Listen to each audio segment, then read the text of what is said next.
Hey, Ecommerce Marketing Podcast listener, are you looking to increase traffic and sales to your website? You can do this by launching your own referral program. Just visit getosi.com and sign up for a free trial today. That's getosi.com. Now get ready to hear from your e-commerce marketing expert of the week as they drill down to give you details on marketing strategies that can help grow your business. Welcome back to the E-commerce Marketing Podcast, everyone. I am your host, Arlen Robinson, and today we've got a very special guest, Jen McFarland, who is the founder of Women Conquer Business, which is a digital marketing operations consultancy that helps entrepreneurs and small businesses slay technology overwhelm, streamline processes, and amplify their impact. She uses her project design superpowers to dramatically transform your marketing strategy and operations from a huge headache into a business building asset. Think of her as a patient and empathetic tech translator who geeks out on helping you find and use the right systems to bring your most audacious goals within easy reach. She's an Uber nerd who loves dad jokes, building seamless systems, and helping leaders find more joy in their work. She's approachable, goofball, and she swears on her right eyeball that she'll never get judgy or sanctimonious on you. No matter how simple your issue may seem or how long you've struggled to conquer it. Welcome to the podcast, Jen. Thanks. I forgot about the right eyeball and dad jokes part. Gotcha. Pretty funny. Dad jokes. So before they do the podcast, you'll have to tell me one. I probably heard the ball. I'm not a dad, but I have a lot of friends of mine are dads, and so I've heard a lot of them. I've seen a lot of memes these days about dad jokes, dad jeans, dad shoes, all types of stuff. Yeah, pretty cool stuff. But yeah, I'd like to, of course, thank you, of course, for joining us today. I'm super excited to talk to you. We're going to be talking about something that really is what you do a lot of day to day, and it's really kind of helping businesses get their systems together. And I think it's really more important than ever. You know, we're going to be talking about specifically with regards to e-commerce businesses, you know, building out your e-commerce tech stack.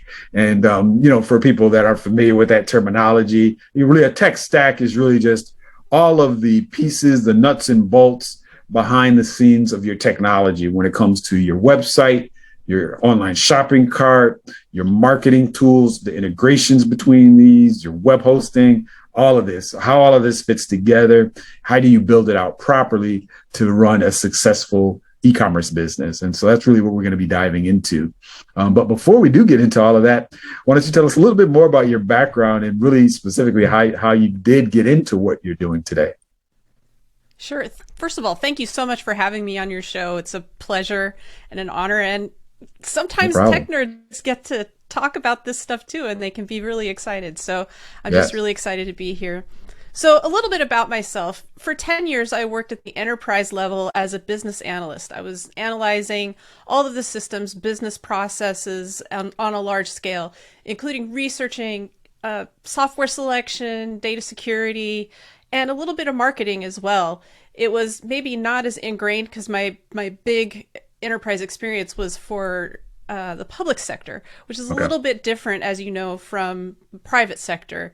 But believe it or not, when you're implementing new policies, there is a little bit of sales that goes into that and a little bit of marketing that goes into that. It just is framed a little bit differently. So then for the last 5 years, I've worked with small to medium-sized businesses as a digital marketing consultant, trainer, and podcaster, including for Prosper Portland, which is the economic development division for the city of Portland, helping the Inclusive Business Resource Network with new and emerging businesses led by people of color.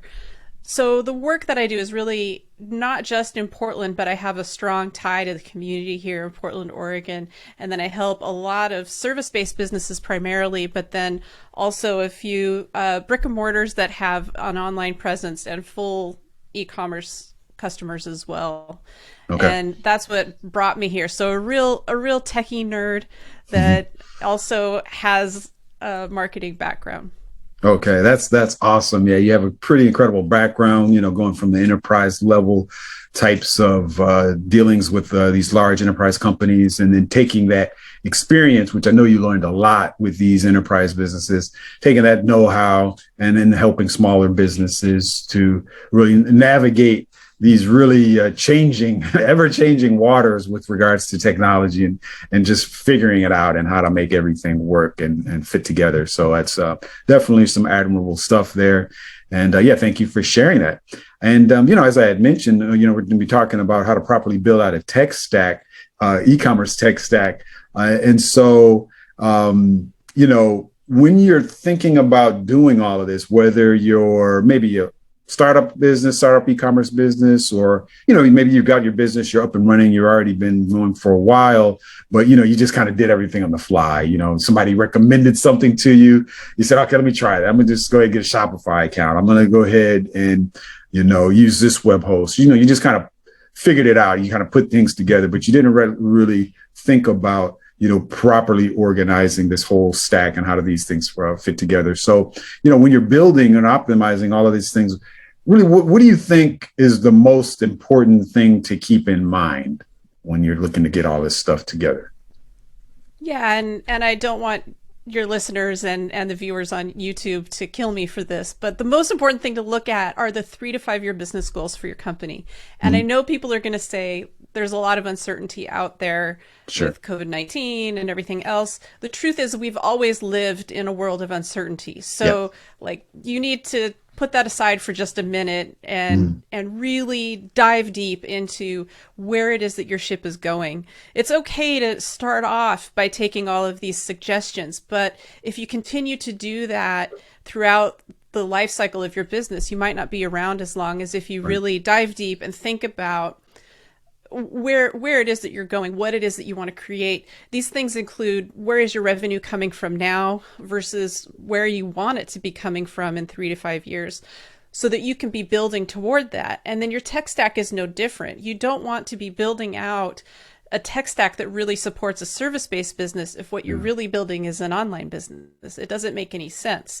So it's really important to have those kinds of alignments in place. How do your customers differ now from what you want them to look like in a couple of years? What industry are you in, and are you using the best tools for your industry? There are certain industries, for example, real estate or consulting or a restaurant or, straight up online business.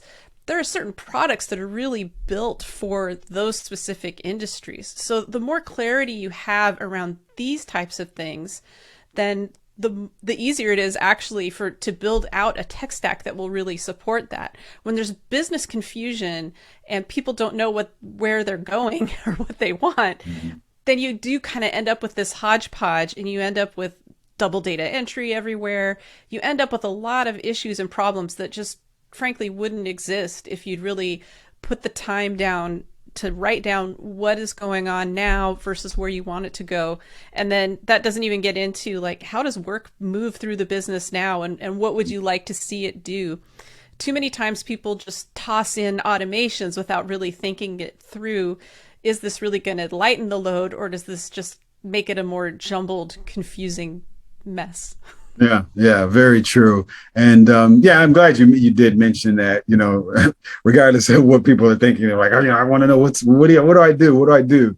Before you get into the hardware, the software, and all these tools, you really do have to understand really what your 3 to 5 goals, your 3 year to 5 year goals are for your business, because that really is going to dictate what types of things that you implement. I think it's more important than ever that you look at that first these days, just because there are, and as there's so many options out there when it comes to, the pieces for this tech stack, more than ever.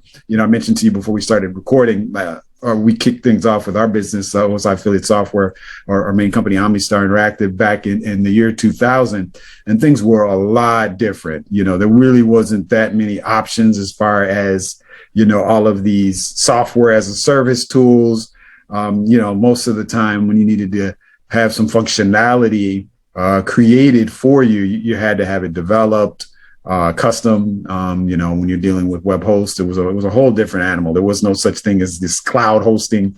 You had to get these servers to do all of this configuration. So, it was a totally different animal. But these days, because of all of these options, you definitely want to make sure you're clear where you're going before you even think about implementing any of these solutions.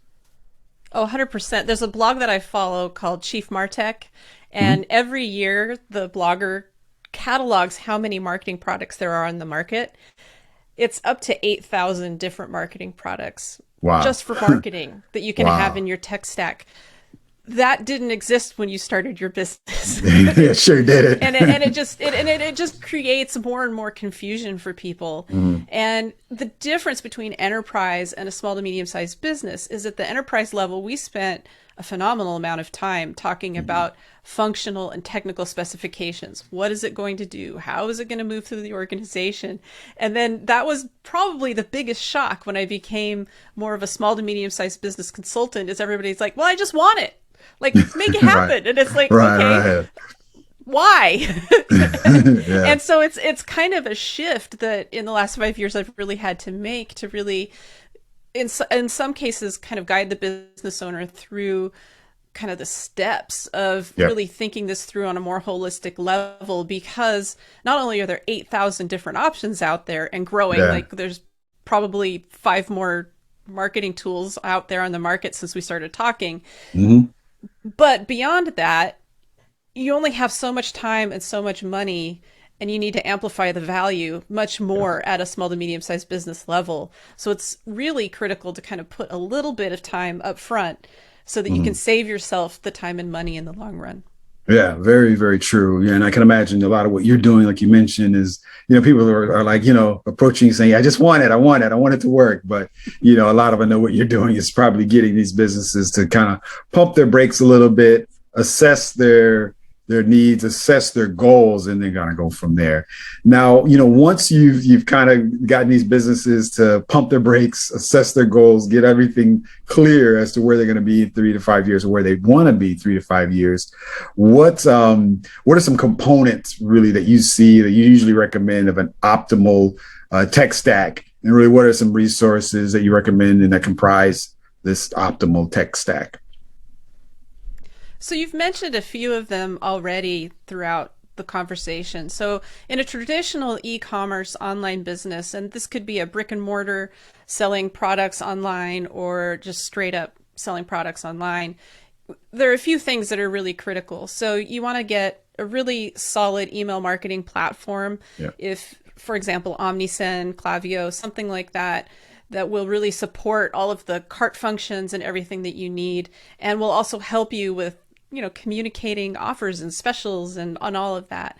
You also need to have some good productivity software. And by that, and that's a staple across all industries. And by that, that's like G Suite or Google Workplace as it is, so that you can have, your calendars and all your documents, so you can save all of your branding materials and that more professional branded email account, because we found that customers are 9 times more likely to trust a company or a brand if they have a branded email account. Like, how simple is that? $6 a month. You've just, catapulted your customer trust by 9 times. Then you need a website. And for a traditional e-commerce site, and this is the thing that's so crazy to me, is there's so many all-in-one types of packages out there. Like even MailChimp is seeming to go down that road more and more now that they've opened up a store and a website option.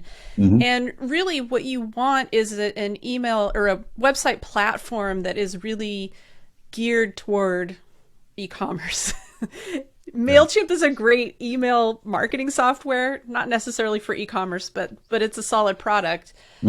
I don't recommend it for like a store. You want something that will support all of your SEO needs and that will support all of the product functions, showing, things like customer reviews and things like that. So that could be a Shopify, a BigCommerce, a WooCommerce, WordPress website. For most business owners, that means you'll probably have to have a developer. The other options are maybe a little bit easier. Then you want to think about things like, how are you getting the products into the hands of the customers? Are you using drop shipping? You might have to think about that. Finance and payroll, how you're going to sync up your inventory. And then last and certainly not least would be things like social channels. How are you leveraging all of these platforms to also do the sales in the social domain. Yeah. It's a little bit different if you have a service-based business. You want to have more tools around things like customer relationship management, perhaps HR and payroll. Payments look a little bit different for a service-based business as opposed to e-commerce, which would probably all flow through your website. You may use something different for payments. Certainly you would use things like Stripe and PayPal, but then you might run payments through something like QuickBooks or some sort of invoicing or proposal software for things like that. Online payments. So you want to have like a whole list of things that you are doing, all of the functions of your business. And then it's almost like a spider that everything talks to each other. So you're creating this like seamless integrated system. So Gotcha. For example, if you have a traditional e-commerce online business, Shopify may be the heart of your system. Like everything is coming and going through Shopify. So then it's critical that everything you choose for email marketing, drop shipping, finance, and so on, those things all have to connect and communicate seamlessly with Shopify, or you're dead in the water. You need to kind of really think that way. For a consulting or service-based business, you might be using Square or QuickBooks. Whatever it is, you need to have a solid central product that then will talk to your website and talk to your appointment software, all of these different pieces. And then if you have a restaurant, you want it to talk about things like delivery, restaurant management. There's a whole different type of inventory for like food products, so you can be sure that you have everything that you need.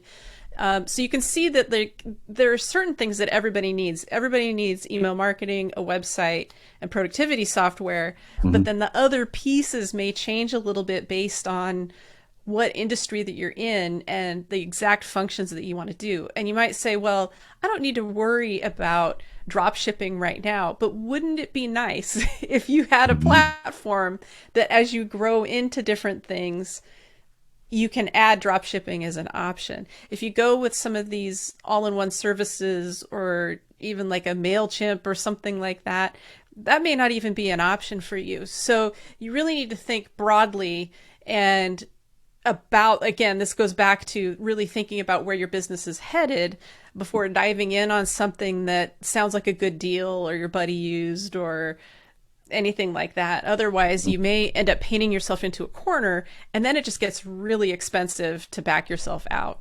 Right. Gotcha. Yeah, I'm glad you mentioned the fact that it's a good idea up front to categorize these types of technology solutions. You mentioned, of course, for the online store, productivity solutions, the accounting, financial management.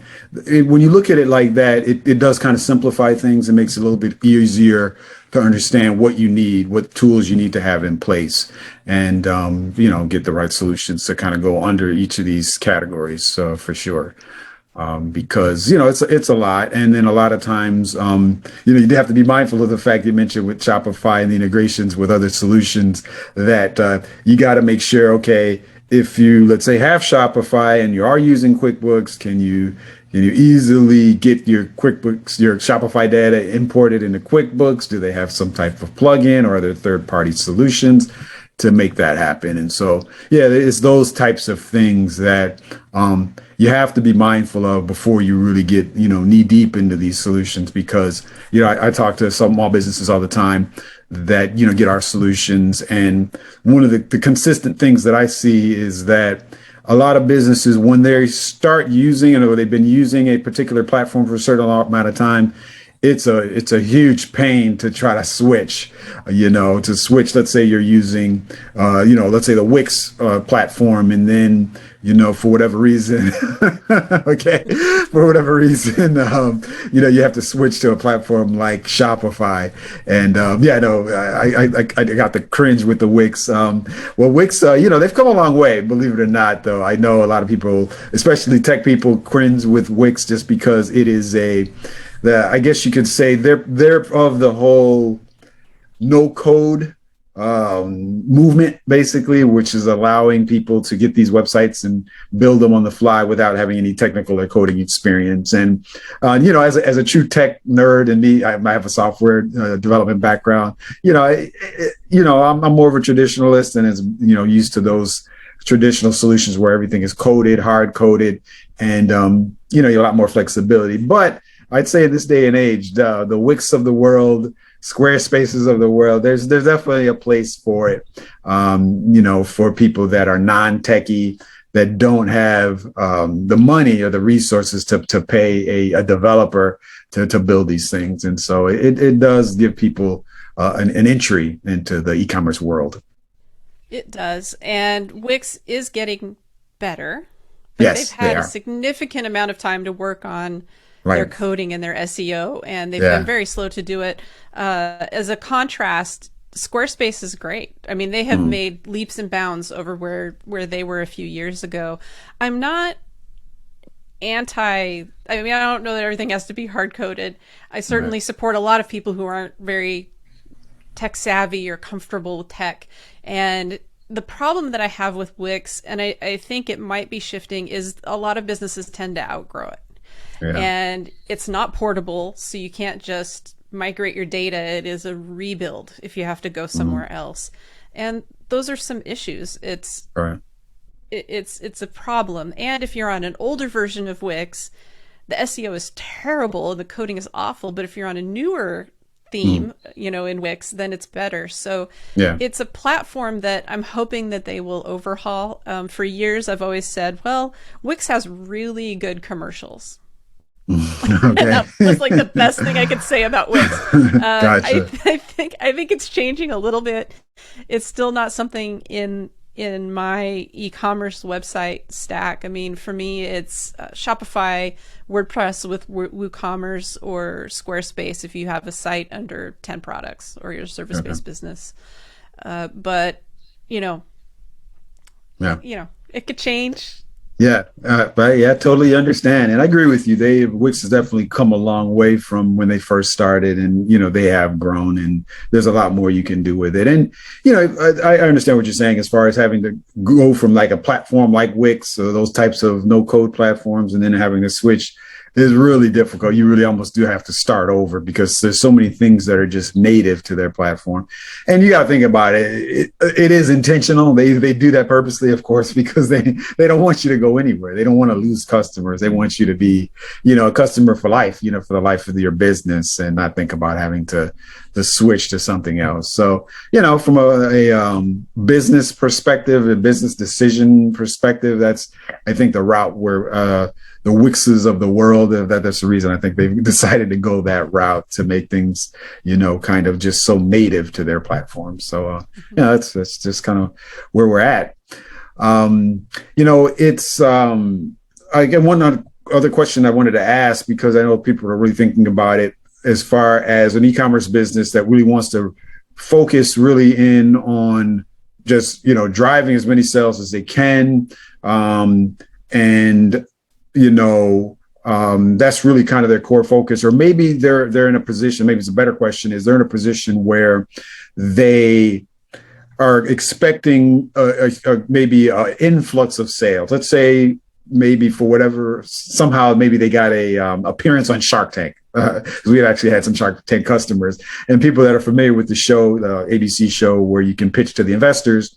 When those shows air, any business that's featured, they see an explosion typically of sales, whether they get a deal or not, because people hear about the business, they like the product, they go online immediately when the show airs, they start Googling it, saying, how can they buy it? And so usually there's these businesses experience a huge influx at that time.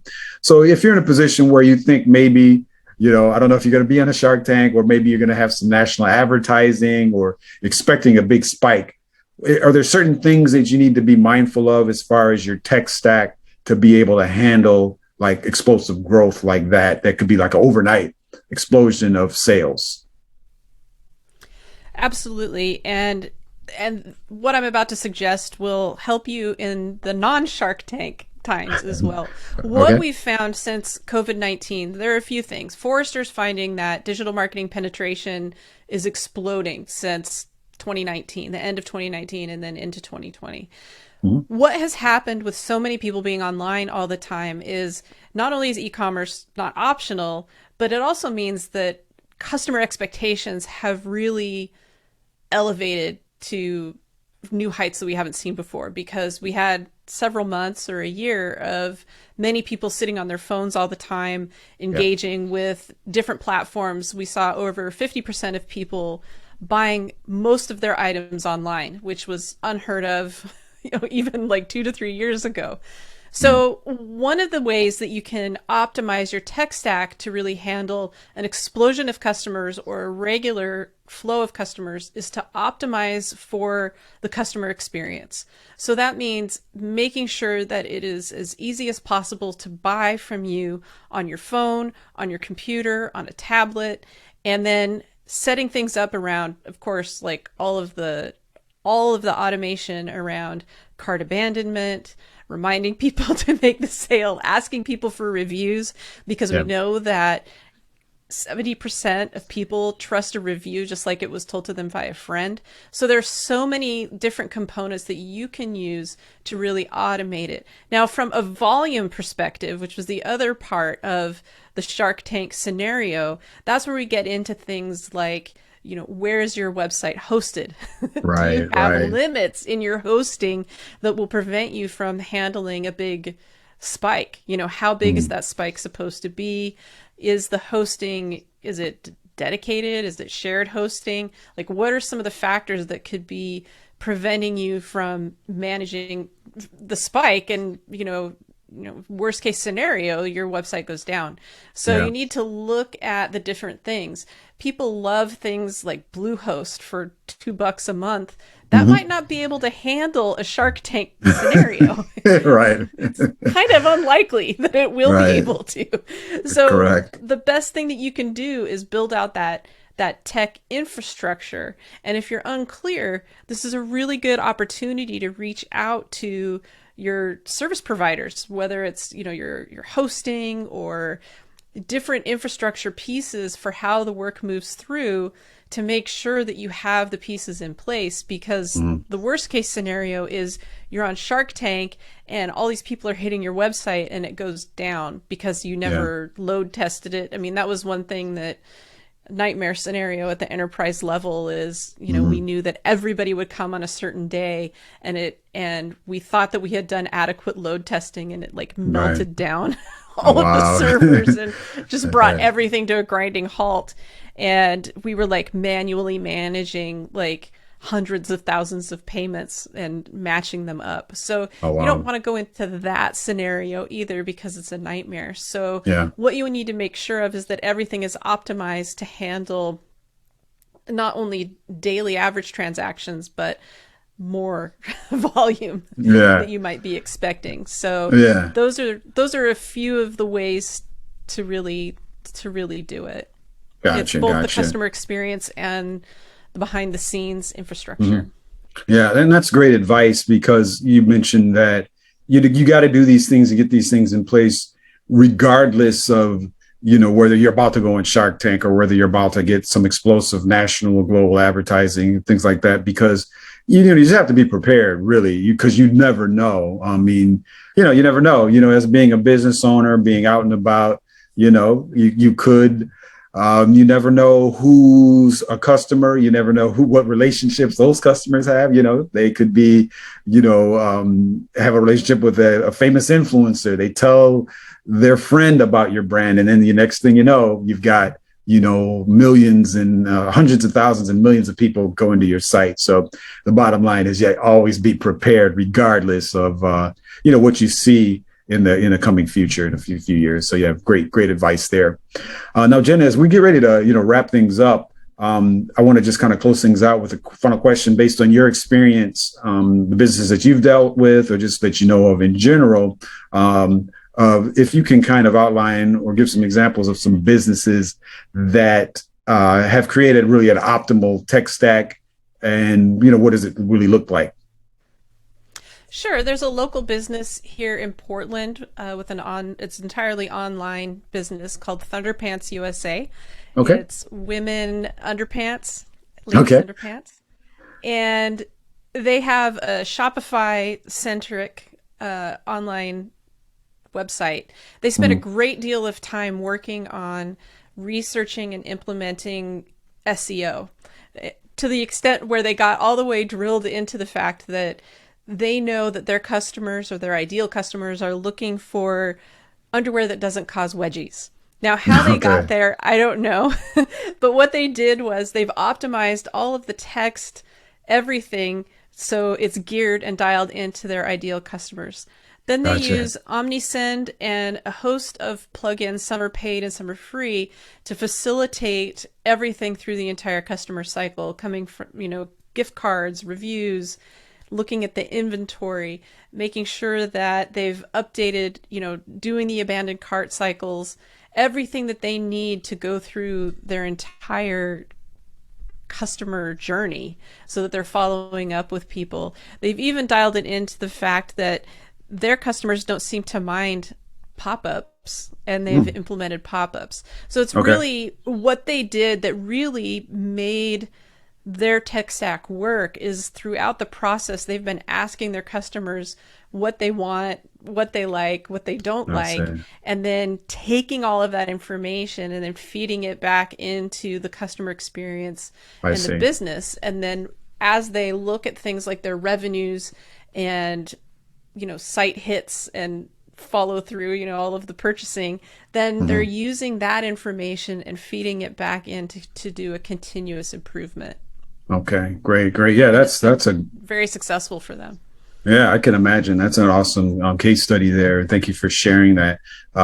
Because, you mentioned the key thing there is that they, throughout their process of creating their tech stack, it was more interactive, where they got a lot of feedback from their current customers. What types of things did they like? What don't they like? And, that can be done a number of different ways, from surveys to, from your customers support staff or from your salespeople in the store, online, asking questions just from any interaction that they have with customers so that they can get feedback, and then that really can help you make the right decision. So great piece of advice there. Well, Jen, it's been awesome talking to you. I have definitely learned a lot. Creating a tech stack is very important. And believe it or not, I don't really think I've ever had anyone on the podcast before that we've talked specifically about creating a tech stack. We've talked about other various components, other software tools, you name it, but not really a tech stack, and then really what that looks like. And so I appreciate you coming on. And hopefully this goes a long way with our listeners and our viewers. But lastly, before we let you go, thank you. And lastly, before we let you go, I always like to switch gears here just so our audience and listeners and viewers can get to know you a little bit better. You don't mind sharing one closing fun fact that you think our listeners and viewers would be interested to know about you? Sure. My husband and I were in the U.S. Peace Corps. We lived in Kazakhstan for 2 years as teachers, and we had an absolute blast in Kazakhstan, of all places. And we miss it every day, and it's just a neat experience that I encourage people to do if they feel adventurous. Gotcha. Well, that's awesome. That definitely is a fun fact. These days, you don't really hear too many people talking about Peace Corps. But when I was in college, I had some friends that did some activities with the Peace Corps. And I think it's unfortunate because now more than ever, I think volunteerism through the Peace Corps is probably more needed than ever because of just really the state of our world right now, what's going on, not only with the COVID-19, but just, poverty worldwide and, you name it. I mean, I could go on and on and on, but I don't want to depress our listeners. But, maybe this will be something to motivate them. If somebody has thought about, getting into the Peace Corps, there's definitely, they'd be glad to have you. I know that. There's a lot that can be done, and there's a lot of need out there. So thank you for sharing that. That's awesome. And, lastly, before we do let you go, if any of our listeners want to reach out to you and pick your brain any more about creating that optimal tech stack for their e-commerce company or business, what is the best way for them to reach you? Yeah, so you can reach me through my website at womenconquerbiz.com or find me on LinkedIn. I'm really active there as well. Okay, that's awesome. Great. Thank you, Jen. And I definitely encourage people to look you up on LinkedIn and then reach out and take a look at your website to see how you can help them. And thank you again today, for joining us today on the Ecommerce Marketing Podcast. Thank you so much for having me. This has been really fun. Yes, likewise. Thank you for listening to the Ecommerce Marketing Podcast. If you've enjoyed this episode of the Ecommerce Marketing Podcast, be sure to rate, review, subscribe, and share it with everyone you know.